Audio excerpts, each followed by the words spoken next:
రసాయనిక చర్యలు సమీకరణాలు ఒక రసాయనిక చర్యను అతి సూక్ష్మ రూపంలో లేదా సంకేతాల రూపంలో తెలియచేస్తే దాన్ని రసాయన సమీకరణం అంటారు.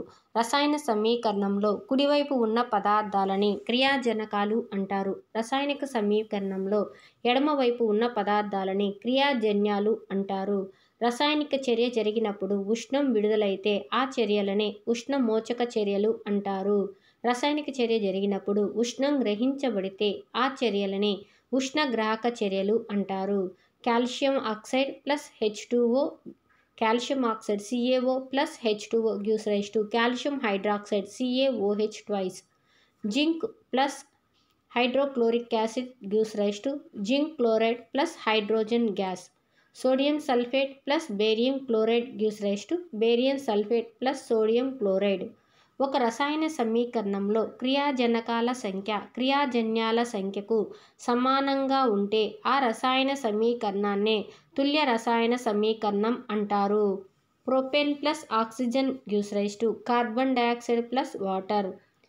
Iron oxide plus aluminium gives rise to iron plus aluminium oxide. రసాయన సమీకరణంలో డెల్టా అనే గుర్తు వేడి చేయడాన్ని సూచిస్తుంది. ఒక రసాయన చర్యలో వాయువు విడుదలైన దానిని బాణం గుర్తును పైవైపుకు వేసి ఆ గుర్తుతో సూచిస్తాము. ఒక రసాయనిక చర్యలో అవక్షేపం ఏర్పడితే దాన్ని బాణం గుర్తును కిందకు వేసి ఆ గుర్తుతో సూచిస్తాం. అంటే బాణం గుర్తు పైకి ఉంటే వాయువు విడుదలైందని, బాణం గుర్తు కిందకు ఉంటే ప్రిసిపిటేషన్ ఏర్పడిందని అర్థము. ఒక మోల్ హైడ్రోజన్ వాయువులో 6.023 × 10⁻23 అణువులు ఉంటాయి. సున్నపు రాయి యొక్క రసాయన సంకేతం కాల్షియం కార్బోనేట్ CaCO3. రసాయన సమీకరణంలో రెండు లేదా అంతకంటే ఎక్కువ పదార్థాలు కలిసి కొత్త పదార్థం ఏర్పడటను రసాయన సంయోగం అంటారు. రసాయన సంయోగం ఒక ఉష్ణమోచక చర్య. వేడి చేయడం వల్ల పదార్థాలు వియోగం చెందినట్లయితే అట్టి చర్యలని ఉష్ణ వియోగ చర్యలు అంటారు. మండుతున్న అగ్గిపుల్లను కార్బన్ డయాక్సైడ్ వాయువు టప్మనే శబ్దంతో ఆర్పివేస్తుంది. లెడ్ నైట్రేట్ PbNO3 ట్వైస్ను వేడి చేస్తే lead oxide plus nitrogen dioxide plus oxygen release అవుతుంది. లెడ్ నైట్రేట్ హీట్ చేస్తే lead oxide plus nitrogen dioxide plus oxygen ఏర్పడుతుంది. సిల్వర్ బ్రోమైడ్ లేత పసుపు రంగు కలిగి ఉంటుంది. సూర్యకాంతి సమక్షంలో సిల్వర్ బ్రోమైడ్ సిల్వర్ మరియు బ్రోమైడ్గా విడిపోయి బూడిద రంగు గల సిల్వర్ లోహముని ఏర్పరచును. సూర్యకాంతి సమక్షంలో జరిగే చర్యలనే కాంతి రసాయన చర్యలు అంటారు. లోహాలు ఆమ్లాల నుంచి హైడ్రోజన్ వాయువుని స్థానభ్రంశం చెందిస్తాయి. Iron plus copper sulphate gives rise to iron sulphate plus copper. Zinc plus silver nitrate gives rise to zinc nitrate plus silver. Lead plus copper chloride gives rise to lead chloride plus copper. Lead nitrate plus potassium iodide gives rise to lead iodide plus potassium nitrate. ఒక రసాయనిక చర్యలో క్రియాజనకాలు ధన మరియు రుణ ప్రాతిపదికలు మార్పు చెందినట్లయితే ఆ చర్యలని రసాయన ద్వంద్వ వియోగ చర్యలు అంటారు. For example sodium sulphate plus barium chloride gives rise to barium sulphate plus sodium chloride. ఒక రసాయనిక చర్యలో ఆక్సిజన్ కలపడం లేదా హైడ్రోజన్ను తీసివేయడాన్నే ఆక్సీకరణం అంటారు. ఒక రసాయనిక చర్యలో హైడ్రోజన్ కలపడం లేదా ఆక్సిజన్ను తీసివేయడాన్ని క్షయీకరణం అంటారు. ఆక్సీకరణ క్షయీకరణ చర్యలు ఒకే రసాయనిక చర్యలో జరిగితే అలాంటి రసాయనిక చర్యలనే ఆక్సీకరణ క్షయీకరణ చర్యలు లేదా రెడాక్స్ చర్యలు అంటారు. యాపిల్, అరటిపండు, బంగాళాదుంప మొదలైన వాటిలో పాలీఫినాల్ ఆక్సిడేజ్ లేదా టైరోసినేజ్ అనే ఒక ఎంజైమ్ ఉంటుంది. కొన్ని లోహాలు తేమగల గాలికి లేదా కొన్ని ఆమ్లాల సమక్షంలో ఉంచినప్పుడు లోహ ఆక్సైడ్ ఏర్పరచడం ద్వారా అవి మెరుపుదనాన్ని కోల్పోతాయి. ఈ చర్యలనే క్షయం చెందడం అంటారు. Silver plus H2S plus oxygen gives rise to silver sulphide plus H2O. ఇనుము తుప్పు పట్టకుండా ఇనుప వస్తువులపై జింక్ పూత పూసే పద్ధతినే గాల్వనీకరణం అంటారు. ఇనుముకు కార్బన్, నికెల్ మరియు క్రోమియం వంటి పదార్థాలను కలపడం ద్వారా స్టెయిన్లెస్ స్టీల్ అణు మిశ్రమ లోహం ఏర్పడుతుంది. నూనెలు లేదా కొవ్వు పదార్థాలను ఎక్కువ కాలం నిల్వ ఉంచడం ద్వారా ఆక్సీకరణం చెంది వాటి రుచి మరియు వాసనను మారిపోతాయి. దీనినే ముక్కిపోవడం అని అంటారు. నెక్స్ట్ చిప్స్ తయారీదారులు చిప్స్ ప్యాకెట్లు ఎక్కువ కాలం నిల్వ ఉంచడానికి లోపల నైట్రోజన్ వాయువుతో నింపుతారు. నెక్స్ట్ కాంతి పరావర్తనం. కాంతి ఏదైనా ఉపరితలంపై పడి పరావర్తనం చెందినప్పుడు పతన కోణం, పరావర్తన కోణం సమానంగా ఉంటాయి. కాంతి ఏదైనా తలంపై పరావర్తనం చెందినప్పుడు అది తక్కువ కాలంలో ప్రయాణించగల మార్గాన్ని అనుసరిస్తుందని తెలిపిన శాస్త్రవేత్త పియరీ డి ఫెర్మాట్. దీన్నే ఫెర్మాట్ సూత్రం అంటారు. పుటాకార దర్పణం యొక్క అన్ని లంబాలు ఒక బిందువు వద్ద కేంద్రీకరించబడతాయి. ఆ బిందువునే దర్పణం యొక్క వక్రతా కేంద్రం సి అంటాము. దర్పణం యొక్క మధ్య బిందువుని దర్పణ ధ్రువం పి అంటాము. వక్రతా కేంద్రం మరియు దర్పణ ధ్రువం గుండా పోయే క్షితిజ సమాంతర రేఖనే ప్రధానాక్షం అంటారు. ప్రధాన అక్షం నుండి వక్రతా కేంద్రానికి గల దూరాన్ని వక్రతా వ్యాసార్థం అంటారు. సూర్యుని నుంచి వచ్చే సమాంతర కాంతి కిరణాలు పుటాకార దర్పణం వల్ల ఒక బిందువు వద్ద కేంద్రీకరింపబడతాయి. ఈ బిందువుని దర్పణం యొక్క నాభి ఎఫ్ లేదా నాభీయ బిందువు అంటారు. నాభి ఎఫ్ నుండి దర్పణ ధ్రువం పికి గల దూరాన్నే నాభ్యంతరము స్మాల్ ఎఫ్ అంటారు. నాభిని క్యాపిటల్ ఎఫ్తో, నాభ్యంతరాన్ని స్మాల్ ఎఫ్తో సూచిస్తారు. నిజ ప్రతిబింబాలను తెర మీద మాత్రమే చూడగలము, మన కంటితో చూడలేము. మిథ్యా ప్రతిబింబాలను మన కంటితో చూడగలము, కానీ తెర మీద చూడలేము. నెక్స్ట్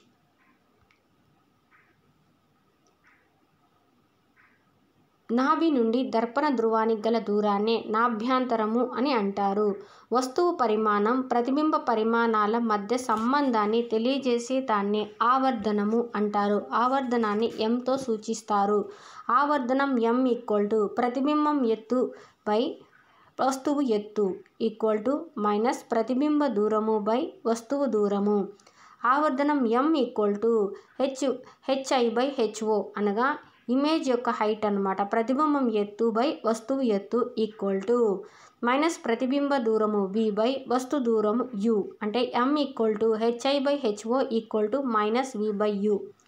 ఆర్కిమిడిస్ అనే శాస్త్రవేత్త అద్దాలను ఉపయోగించి శత్రువుల ఓడలను తగలపెట్టాడు. వస్తువుని పుటాకార దర్పణం యొక్క ప్రధాన అక్షంపై వక్రతా కేంద్రానికి ఆవల ఉంచినప్పుడు ప్రతిబింబము నాభి వక్రతా కేంద్రం మధ్య తలకిందులుగా చిన్నదైన నిజ ప్రతిబింబం ఏర్పడుతుంది. అంటే పుటాకార దర్పణం యొక్క ప్రధాన అక్షంపై వక్రతా కేంద్రం సి మీద ఉంచితే మళ్ళీ అది సి మీదనే తలక్రిందులుగా ఏర్పడుతుందన్నమాట. చిన్నదైన నిజ ప్రతిబింబం ఏర్పడుతుంది. ఇంకొకటి, వస్తువుని పుటాకార దర్పణం యొక్క ప్రధాన అక్షంపై వక్రతా కేంద్రం వద్ద ఉంచినప్పుడు ఇక్కడ చూడాలి. ఈ వస్తువుని పుటాకార దర్పణం యొక్క ప్రధాన అక్షంపై వక్రతా కేంద్రానికి ఆవల ఉంచినప్పుడు అంటే సికి అవతల ఉంచితే ప్రతిబింబం ఏమిటంటే సికి ఎఫ్కి మధ్యలో అనగా వక్రతా కేంద్రానికి నాభికి మధ్య తలక్రిందులుగా చిన్నదైన నిజ ప్రతిబింబం ఏర్పడుతుంది. అదే వస్తువుని పుటాకార దర్పణం యొక్క ప్రధాన అక్షంపై వక్రతా కేంద్రం సి వద్ద ఉంచితే సమాన పరిమాణం తలక్రిందులుగా గల నిజ ప్రతిబింబం ఏర్పడుతుంది. వస్తువుని పుటాకార దర్పణం యొక్క ప్రధాన అక్షంపై నాభి వక్రతా కేంద్రం అనగా ఎఫ్కి సికి మధ్య ఉంచినప్పుడు వక్రతా కేంద్రానికి ఆవల అనగా సికి అవతల పెద్దదైన తలక్రిందులుగా గల నిజ ప్రతిబింబం ఏర్పడుతుంది. అంటే పుటాకార దర్పణం నుంచి ప్రధాన అక్షం గీస్తే అందులో ఎఫ్ నాభి వక్రతా కేంద్రం సి ఉంటుందన్నమాట. సికి అవతల ఉంచితే సికి కుడివైపు కానీ వస్తువును ఉంచితే దాని ప్రతిబింబం ఏంటంటే సికి ఎఫ్కి మధ్య తలక్రిందులుగా అంటే కింద వైపుకు చిన్న ప్రతిబింబం ఏర్పడుద్ది. అదే సి మీదే కానీ వస్తువును ఉంచితే దాని ప్రతిబింబము సి మీదనే తలక్రిందులుగా సమాన పరిమాణంలో నిజ ప్రతిబింబం ఏర్పడుతుంది. అదే వస్తువుని సికి ఎఫ్కి మధ్యలో కానీ ఉంచితే ప్రతిబింబము సికి అవతల పెద్దదైన ప్రతిబింబం తలక్రిందులుగా ఏర్పడుతుందన్నమాట. అది నిజ ప్రతిబింబం. పుటాకార దర్పణం వల్ల ఏర్పడే ప్రతిబింబాలన్నీ నిజ ప్రతిబింబాలే. ఒకే ఒకటి ఏంటంటే దర్పణ ధ్రువానికి నాభికి మధ్య వస్తువును ఉంచినప్పుడు మాత్రమే మిథ్యా ప్రతిబింబము, పెద్దదైన ప్రతిబింబం ఏర్పడుతుందన్నమాట. తర్వాత ఎక్కడ పెట్టినా కూడా ఈ పుటాకార దర్పణానికి నిజ ప్రతిబింబాలే ఏర్పడతాయి. నెక్స్ట్, వస్తువు పుటాకార దర్పణం యొక్క ప్రధాన అక్షపు నాభి వద్ద ఉంచినప్పుడు ప్రతిబింబము అనంత దూరంలో ఏర్పడుతుంది. వస్తువును పుటాకార దర్పణం యొక్క ప్రధాన అక్షంపై దర్పణ ధ్రువము మరియు నాభి మధ్యలో ఉంచినప్పుడు నిటారుగా పెద్దదిగా మిథ్యా ప్రతిబింబం ఏర్పడుతుంది. దర్పణం యొక్క సూత్రము 1/f = 1/u + 1/v. దర్పణం యొక్క సూత్రం 1/f = 1/u + 1/v. అదే మనకు కటకాల్లో వస్తుంది, మళ్ళీ కటక తయారీ సూత్రం అనేసి వస్తుంది. 1/f = n-1 1/r1 - 1/r2 అని. నాభ్యంతరం f మరియు వక్రతా వ్యాసార్థాల మధ్య సంబంధము r = 2f. ఆమ్లాలు, క్షారాలు, లవణాలు. ఆమ్లాలు రుచికి పుల్లగా ఉండి నీలి లిట్మస్ కాగితాన్ని ఎరుపు రంగులోకి మారుస్తాయి. క్షారాలు జారుడు స్వభావాన్ని కలిగి ఎరుపు లిట్మస్ కాగితాన్ని నీలి రంగులోకి మారుస్తాయి. ఆమ్ల ద్రావణాల్లో మిథైల్ ఆరెంజ్ సూచిక యొక్క రంగు ఎరుపు. క్షార ద్రావణాల్లో మిథైల్ ఆరెంజ్ సూచిక యొక్క రంగు పసుపు రంగు. క్షార ద్రావణాల్లో ఫినాప్థలిన్ సూచిక యొక్క రంగు గులాబీ రంగు లేదా పింక్. అదే ఆమ్ల ద్రావణాల్లో అయితే ఫినాప్థలిన్ సూచిక యొక్క రంగు ఏంటి? కలర్లెస్. లైకెన్ అనే మొక్క థాలోఫైటా వర్గానికి చెందింది. దీని నుండి సేకరించిన రంజనమే లిట్మస్. సార్వత్రిక ఆమ్ల క్షార సూచికకు ఒక ఉదాహరణ లిట్మస్ కాగితము. కొన్ని పదార్థాలు ఆమ్ల మరియు క్షార యానకంలో వేర్వేరు వాసనలను ప్రదర్శిస్తాయి. వాటిని సువాసన సూచికలు అంటారు. ఆమ్లం ప్లస్ లోహం గివ్స్ రైజ్ టు లవణం ప్లస్ హైడ్రోజన్ వాయువు. ఆమ్లాలు లోహాలతో చర్య పొంది హైడ్రోజన్ వాయువుని విడుదల చేస్తాయి. హైడ్రోజన్ వాయువును మండించినప్పుడు టప్ అనే శబ్దం వస్తుంది. లోహ కార్బోనేటు ప్లస్ ఆమ్లం గివ్స్ రైజ్ టు లవణం ప్లస్ కార్బన్ డయాక్సైడ్ ప్లస్ నీరు. లోహ హైడ్రోజన్ కార్బోనేట్ ప్లస్ ఆమ్లం గివ్స్ రైజ్ టు లవణం ప్లస్ కార్బన్ డయాక్సైడ్ ప్లస్ నీరు. అన్ని లోహ కార్బోనేట్లు లోహ హైడ్రోజన్ కార్బోనేట్లు ఆమ్లాలతో చర్య జరిపి కార్బన్ డయాక్సైడ్ వాయువుని విడుదల చేస్తాయి. అన్ని లోహ కార్బోనేట్లు లోహ హైడ్రోజన్ కార్బోనేట్లు అంటే ఎగ్జాంపుల్కి sodium carbonate, sodium hydrogen bicarbonate లాంటివి ఆమ్లాలతో చర్య జరిపి కార్బన్ డయాక్సైడ్ వాయువుని విడుదల చేస్తాయి. క్షారం ప్లస్ ఆమ్లం గివ్స్ రైజ్ టు లవణం ప్లస్ నీరు. క్షారముతో ఒక ఆమ్లం చర్య జరిపి లవణాన్ని నీటిని ఏర్పరిచే చర్యనే తటస్థీకరణ చర్య అంటారు. లోహ ఆక్సైడు ప్లస్ ఆమ్లం గివ్స్ రైజ్ టు లవణం ప్లస్ నీరు. లోహ ఆక్సైడ్లు లోహ హైడ్రైడ్లు క్షార స్వభావాన్ని కలిగి ఉంటాయి. అలోహ ఆక్సైడ్లు ఆమ్ల స్వభావాన్ని కలిగి ఉంటాయి. ఆమ్లాలు నీటిలో H3O+ అనగా హైడ్రోనియం అయాన్స్ లేదా H+ అయాన్లను ఇస్తాయి. క్షారాలు నీటిలో OH- అయాన్లను ఇస్తాయి. నీటిలో కరిగే క్షారాలనే ఆల్కలీలు అంటారు. ఆమ్లానికి లేదా క్షారాన్ని నీటిలో కలపడం వల్ల దానిలో గల అయాన్ల గాఢత తగ్గుతుంది. ఈ ప్రక్రియనే విలీనం చేయడం అంటారు. వాటిని విలీన ఆమ్లం లేదా విలీన క్షారం అంటారు. HCl అనేది ఒక బలమైన ఆమ్లము. అసిటిక్ యాసిడ్ CH3COOH ఒక బలహీనమైన ఆమ్లము. సోడియం హైడ్రాక్సైడ్ ఒక బలమైన క్షారము. అమోనియం హైడ్రాక్సైడ్ NH4OH ఒక బలహీనమైన క్షారము. ద్రావణంలోని హైడ్రోజన్ అయాన్ గాఢతను లెక్కించడానికి వాడే స్కేలు pH స్కేలు. pH స్కేలును సోరెన్సెన్ అనే శాస్త్రవేత్త ప్రతిపాదించాడు. pHలో P అనే అక్షరం పొటెన్స్ అనే పదాన్ని సూచిస్తుంది. జర్మన్ భాషలో పొటెన్స్ అంటే సామర్థ్యం అని అర్థము. తటస్థ ద్రావణం యొక్క pH విలువ 7. pH విలువ 7 కంటే తక్కువగా ఉండే ద్రావణాలని ఆమ్ల ద్రావణాలని, 7 నుండి 14 పెరుగుతూ ఉండే ద్రావణాలను 7 నుండి 14 వరకు పెరుగుతూ ఉండే ద్రావణాలు వచ్చేసి క్షార ద్రావణాలు. వర్షపు నీటి యొక్క pH విలువ 5.6 కంటే తక్కువగా అయితే దాన్ని ఆమ్ల వర్షం అంటారు. మానవుని నోట్లోని pH విలువ 5.5 కంటే తక్కువ అయితే దంతక్షయము ప్రారంభమవుతుంది. జీర్ణక్రియలో మన జీర్ణాశయము హైడ్రోక్లోరిక్ ఆమ్లాన్ని విడుదల చేస్తుంది. మెగ్నీషియం హైడ్రాక్సైడ్ని మిల్క్ ఆఫ్ మెగ్నీషియా అంటారు. బలమైన ఆమ్లం, బలమైన క్షారాల మధ్య చర్య వలన ఏర్పడిన లవణాలు తటస్థ స్వభావాన్ని కలిగి ఉంటాయి. బలమైన ఆమ్లం, బలహీనమైన క్షారాల నుండి పొందిన లవణాలు ఆమ్ల స్వభావాన్ని కలిగి ఉంటాయి. బలహీనమైన ఆమ్లం, బలమైన క్షారాల నుండి పొందిన లవణాలు క్షార స్వభావాన్ని కలిగి ఉంటాయి. ఒక ఆమ్లం ఏదైనా క్షారంతో తటస్థీకరణ చర్య జరిపినప్పుడు ఏర్పడే అయానిక సమ్మేళనాన్ని లవణం అంటారు. లవణాలు విద్యుత్పరంగా తటస్థంగా ఉంటాయి. సోడియం క్లోరైడ్ని సాధారణ ఉప్పు లేదా ఉప్పు అంటారు. గోధుమ రంగులో ఉన్న సోడియం క్లోరైడ్ని రాతి ఉప్పు అంటారు. సోడియం క్లోరైడ్ జలద్రావణాన్నే బ్రెయిన్ ద్రావణం అంటారు. సోడియం క్లోరైడ్ జలద్రావణం గుండా విద్యుత్తును ప్రసరింపచేస్తే సోడియం హైడ్రాక్సైడ్ ఏర్పడుతుంది. ఈ ప్రక్రియనే క్లోరో ఆల్కలీ ప్రక్రియ అంటారు. క్లోరో ఆల్కలీ ప్రక్రియ నందు క్రియాజన్యము సోడియం క్లోరైడ్. తేమ లేని కాల్షియం హైడ్రాక్సైడ్పై క్లోరిన్ వాయువు చర్య వలన బ్లీచింగ్ పౌడర్ CaOCl2 ఏర్పడుతుంది. Calcium hydroxide plus chlorine gives rise to calcium hypochlorite CaOCl2 plus H2O. Baking soda లేదా వంట సోడా యొక్క రసాయనిక నామము సోడియం హైడ్రోజన్ కార్బోనేట్ NaHCO3.